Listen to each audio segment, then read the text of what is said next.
जब तक रामायण का पाठ नहीं हो जाता तब तक मैं पानी नहीं पीता महाराज जी। महाराज जी को बहुत खुशी हुई कि महाराज मैंने 54 साल में 54 बार रामायण का पाठ पढ़ लिया है। भक्ति भजन व प्रवचन के अद्भुत ज्ञान की बातें सुनने के लिए सब्सक्राइब करें सोनू महाराज जी के YouTube चैनल को और सबसे पहले वीडियो देखने के लिए बेल आइकन पर क्लिक करना ना भूलें। जिंदगी में ध्यान रखो, जो भाव के भूखे होते हैं भगवान के। कोई ट्रेन जा रही थी, बैठे थे संत महात्मा, कोई सेठ थे करोड़पति, वो भी बैठे। अब बैठे वार्तालाप चालू हुई तो जी थोड़े से आप पीछे किसको, कि मुझे इतना नीचा देखना पड़ रहा है, थोड़ा पीछे खिसक जाओ। तो बैठे और भगवान की भक्ति वार्तालाप चली, अच्छा कथन चालू हुआ। थोड़ी आवाज मत करना। तो महाराज जी ने उन सेठ जी को पूछा, सेठ जी आप बड़े ज्ञानी आदमी लगते हो, आप भगवान के भक्त लगते हो। तो सेठ जी ने बोला हाँ, मैं तो भगवान की भक्ति के बिना पानी भी नहीं पीता, मेरी हमेशा पूजा चालू रहती है और जब तक रामायण का पाठ नहीं हो जाता तब तक मैं पानी नहीं पीता महाराज जी। महाराज जी को बहुत खुशी हुई कि महाराज मैंने 54 साल में 54 बार रामायण का पाठ पढ़ लिया है।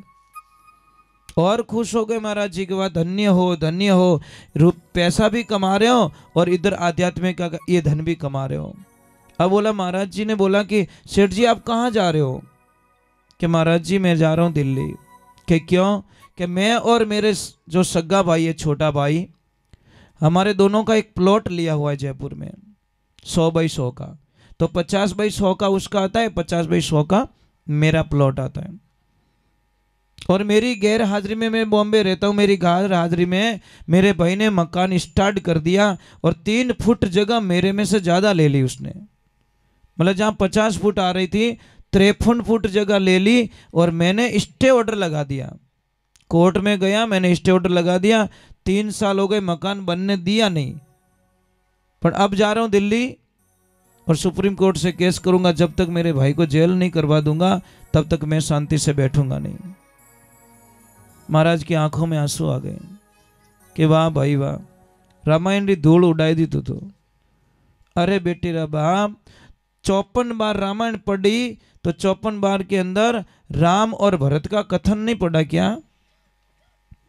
भरत जी कह रहे हैं कि राम राज्य करेंगे और राम कहते हैं भरत जी राज करेंगे। ये कथन पढ़ा नहीं क्या? कि पढ़ा तो फॉलो नहीं कर रहे हो आप। रामायण पढ़ने से कुछ नहीं होगा, रामायण के नियमों को फॉलो करना पड़ता है, तब जाके रामायण से फायदा मिलता है।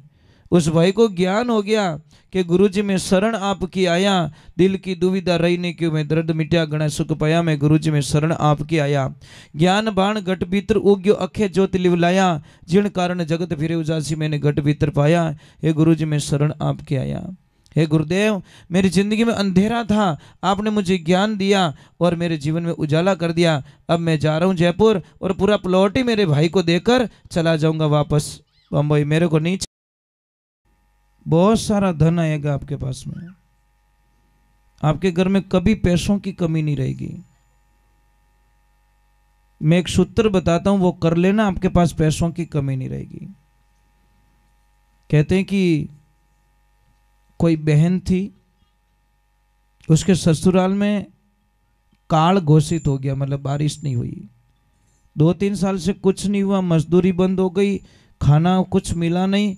तो उस बहन ने सोचा कि मेरे भाई बहुत पैसे वाले हैं, मैं मेरे भैया के पास में जाती हूँ और 4-6 महीने के लिए कुछ खाने का ले आ देती हूँ, मेरे बच्चे पल जाएंगे, मेरे खाने का इंतजाम हो जाएगा, थोड़ा पैसे मिल जाएंगे। वो बड़ी आस लेके भैया के पास में जाती है, बड़ी आस लेके। पर जैसे भैया को पता चलता है कि मेरी बहन आ रही है, ऊपर छत पे खड़ा था, उसने अपनी पत्नी को बोल दिया कि लक्ष्मी, मेरी बहन आ रही है और मुझे पता है मेरी बहन दुखी है, उसके गांव में बड़ा दुख हो गया, कुछ भी नहीं है, पानी भी कुआं में पानी सूख चुका है, खाने के लिए कुछ भी नहीं है। वो बहन मेरे से कुछ हेल्प मांगेगी और मेरा नाम लेवे, तेरे को पूछे तो बता देना तेरा भैया बाहर गया है और मैं ऊपर के कमरे में सो जाता हूँ। जैसे ही बहन आती है भाभी को प्रणाम करती हैं और भाभी को बोलती है भाभी मेरा भाई कहाँ है? कि तो आपके भाई तो 5 दिन हो गए बाहर गए। भाभी मैं बड़ी आस लेके आई हूँ, कोई चीज़ चाहिए मुझे। तो भाभी ने बड़ा उत्तर दे दिया कि मैं तुम्हारे भाई के पूछे बिना मैं किसी को सुई भी नहीं दे सकती। वो बहन रोती हुई वापस निकल गई कि बड़ी आस लेके आई थी मेरे, जहाँ पे मेरा जन्म हुआ, जिस घर में मैं खेला करती थी, आज वहाँ से मुझे हेल्प लेने के लिए किसी की इजाज़त की ज़रूरत पड़ती है। जब मैं पियर में थी तो मन चाहिए चीज़ मैं मेरे हाथों से लेती थी। देवियों वो घर इतना पराया क्यों हो जाता है? एक लड़की ने क्या गुनाह कर दिया कि उसके लिए वो पराया हो गया? अब वो बहन रोती हुई जैसे ही वापस निकलती है, सामने एक भाई बैठा था। उसने बोला बहन रोती क्यों है? कि मैं कुछ हेल्प लेने के लिए आई, मेरा भाई बाहर गया है। तो वो बोलियो कि देख वो भाई थारो बाहर गयो, ओ भाई तो अटे ही है, मैं थारो खून रो भाई नहीं हूँ, थारो रिश्ता रो भाई नहीं हूँ, तेरे समाज का भाई नहीं हूँ, पर तारा गांव रो तो भाई हूँ। हम साथ में पले हैं, साथ में रहे। बोल बहन आज तेरे में तकलीफ है, कल मेरे में, बोल तेरे को क्या चाहिए कि मेरे ये तकलीफ है। उसकी पत्नी को बोला लक्ष्मी कि हाँ पतिदेव के धारा पैसा आया है, यानी कोई चीज़ की जरूरत है। देखो पत्नी मिले तो ऐसी मिले भगवान की कृपा से। खूब तो खाने का दे दिया, खूब पैसा दे दिया, खूब कपड़े दे दिए और पूरी बैलगाड़ी भर के अपने बेटे को बोला कि जा बेटा बुआ जी के घर पे छोड़ के आओ। और जैसे ही बेटा जाता है, महाराज पति पत्नी दोनों बात करते पीछे कि लक्ष्मी अगर वो जाएगा, बेटा जाएगा, बुआ कुछ बना के खिलाएगी, अगर वो खा के वापस आ गया तो महाराज अगर उसने बदले में कुछ नहीं दिया तो हमारा धर्म पूरा नष्ट हो जाएगा। पर 2 दिन हुए, जब बेटा आया तो पैदल ही आ रहा है। तो उसको पूछा बैलगाड़ी कहाँ है? अरे कि मेरी बुआ जी ने कुछ खाने के लिए बना दिया और खाना खाया, देखा तो जेब में 1 रुपया नहीं था, मैं खाने के बदले में पूरी बैलगाड़ी दे के आ गया बुआ जी को। तब उन्होंने बोला कि अब हमारा जीवन धन्य हो गया। शास्त्र में लिखा है जो आदमी सच्चा सपूत होता है, सच्चा शास्त्र को मानने वाला होता है, वो बेटी के घर का कभी पानी भी नहीं पीता महाराज। दूसरी बात छोड़ो, बेटी और बहन के घर का कभी नहीं खाता। अगर खाता है तो पहले बेटी का कर्जा उतार के, पहले बहन का कर्जा उतार के फिर वो खाता है। कर्जा उतारने का ये नहीं भाई 5 लाख रो कर्जो वो उतारने पर से रोटी जिमने, मैं ये नहीं कह रहा हूँ। मतलब उसकी थाली के नीचे कुछ भी रख ले, चाहे 11 रुपया रख लो, चाहे 101 रुपया रख लो, पर थाली के नीचे पैसे रख के ही बहन वहाँ पे भाई भोजन कर सकता है। तो एक बात का ध्यान रखना देवियों, अगर आपको घर में सुखी होना है तो आप ननद बैसा ने खूब दीजो, खूब देना, मना मत करना। हाँ बात नहीं जमी ना, ये तो घोटाला कर दिया महाराज से। है हिम्मत ननद भाई सर अच्छो मामेरो भरो पक्का, अन कहीं तो भाई जी ने घर दे दियो पति देव तो चलेगा? है इतनी हिम्मत? बोले कि 25 साल मेहनत करके बनाए, ऐसे कैसे दे दूं, अंदर भी नहीं आने दूं? बहुत अच्छी बात है। अगर ये भाव है तो आपके घर पे कभी पैसों की कमी हो ही नहीं सकती, पहले बात तो, क्योंकि आपका दिल दरिया है ना।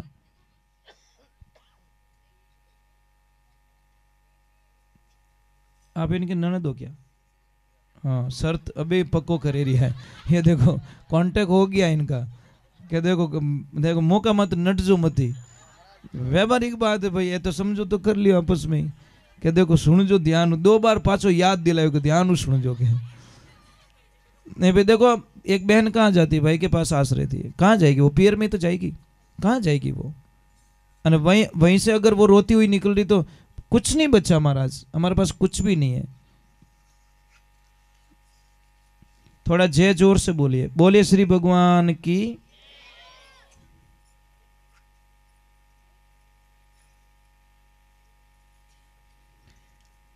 क्या बात है भाई, ऐसे ऐसे ऐसे अगर बच्चे मिल जाए तो जिंदगी में सफल हो जाए महाराज, ये लाइफ है महाराज। देखो जीतू भाई साहब इनके पापा मम्मी के नाम से एक प्याऊ बनवाने जा रहे हैं। भगवान गौ माता इनका खूब कल्याण करें और दिन दूना और रात चौगुना। भाई ये सच्चे मन से आपको आशीर्वाद है जीतू भाई साहब, बहुत बहुत धन्यवाद आपको। देखिए एक ध्यान रखना, मैं आपके वंदन कर रहा हूँ। मैंने पहले ही बोल दिया कि माता पिता हमारे परमात्मा होते हैं। पापा मम्मी सब कुछ हमको दे देते हैं, सब कुछ।